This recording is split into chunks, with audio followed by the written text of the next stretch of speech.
It's Saturday morning. வீக்கெண்ட்னாலே வீடு clean பண்ணுறது தான். ரெஸ்ட்டும் கிடையாது, ஒரு மண்ணும் கிடையாது. காலையில் எழுந்ததுலேருந்து வீடு ஃபுல்லாக க்ளீன் பண்ணியாச்சு. செடி எல்லாமே ஃப்ரைடே நைட்டே எடுத்து வெளியே வச்சுட்டேன். ஒரு கொஞ்சம் நேரம் வெளியே காத்தோட்டமாக இருந்தால் நல்லாயிருக்குன்றதுனால. புதுசாக வாங்கின ஸ்டோரேஜ் ரேக் இப்போ தான் நான் யூஸ் பண்ணுறேன். அன்றைக்கி அன்பாக்ஸ் பண்ணி எடுத்து வச்சதோடு சரி, அரேஞ்ச் பண்ணி வைக்கவே இல்லை. எங்கள் 2 பேருக்கு தேவையான ஃப்ரூட்ஸ் வைக்கிறதுக்கு இது கரெக்டாக இருக்குது. லஞ்சுக்கு நான்வெஜ் இல்லை, வெஜ் தான். வெஜிடபிள் பிரியாணி, அதுவும் இந்த மீல் மேக்கர் போட்டு செஞ்சால் எனக்கு ரொம்ப ரொம்ப பிடிக்கும். காலேஜ் டேஸில் கூட பிரியாணி அங்கே வாங்கி சாப்பிட்டா 1 or 2 பீஸ் தான் மீல் மேக்கர் இருக்கும். அதை தான் தேடி தேடி சாப்பிடுவேன். அந்தளவுக்கு எனக்கு அது ரொம்ப பிடிக்கும்.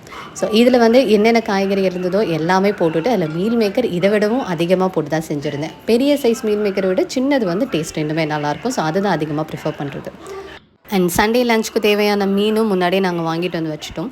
முன்னாடி நாளே நல்லா வாஷ் பண்ணி மசாலாலாம் போட்டு வச்சிட்டோம்னா காரம் எல்லாம் ஊறி சூப்பராக இருக்கும் மீன் வறுவல். அதனால் வாங்கிட்டு கழுவி மசாலா எல்லாம் போட்டு வச்சாச்சு.